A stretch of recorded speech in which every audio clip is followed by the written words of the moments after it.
দীর্ঘ ৮ মাস ধরে চলছে হামাস ইসরায়েল যুদ্ধ।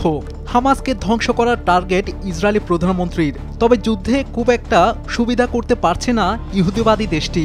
উল্টো হামাস নির্মূলের নামে ৪০,০০০ মানুষকে হত্যা করেছে ইসরায়েল। হামাসের বিরুদ্ধে সামরিক হামলা শুরুর পর থেকেই ইসরায়েলকে উদ্দেশ্য করে রকেট ছুড়েছে হিজবুল্লাহ। ইসরায়েলও এর পাল্টা জবাব দিয়েছে। তবে কয়েকদিন আগে ইসরায়েলের বিমান হামলায় এক সিনিয়র হিজবুল্লাহ কমান্ডার নিহত হওয়ার পর সংঘাত ছড়িয়ে পড়ার আশঙ্কা বেড়েছে। এ অবস্থায় হিজবুল্লাহর বিরুদ্ধে নতুন একটি ফ্রন্ট খোলার কথা ভাবছে নেতানিয়াহু সরকার। মার্কিন পররাষ্ট্রমন্ত্রী অ্যান্টনি ব্লিংকেন ও ইসরায়েলের মন্ত্রীরা মনে করেন সর্বাত্মক যুদ্ধ হলেই হিজবুল্লাহ শেষ হয়ে যাবে এবং লেবাননেরও যথেষ্ট ক্ষয়ক্ষতি হবে।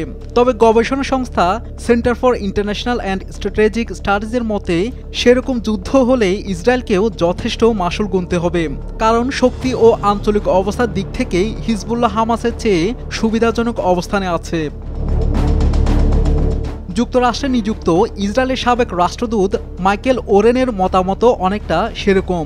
তিনি বলেন, হামাস ইসরায়েলের জন্য সীমিত পরিসরে হুমকি, কিন্তু হিজবুল্লাহ হুমকি ব্যাপক পরিসরে এবং দীর্ঘমেয়াদী। তিনি আরও বলেন, বড় কোনো যুদ্ধে হিজবুল্লাহ ৩ দিনে ইসরায়েলে যে ক্ষতি করতে পারবে তার পরিমাণ নেহায়েত কম হবে না।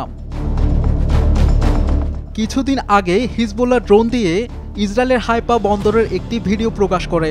এর মধ্য দিয়ে তারা এ বার্তা দিয়েছে যে ইহুদি রাষ্ট্রটির অনেক গুরুত্বপূর্ণ স্থাপনা তাদের নাগালের মধ্যে। হিজবুল্লাহ শুধু একটি গেরিলা বা মিলিশিয়া গ্রুপ নয়, তাদের রাজনৈতিক শাখাও আছে।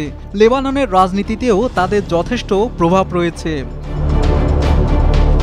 শাহাদাত শাওন, RTV।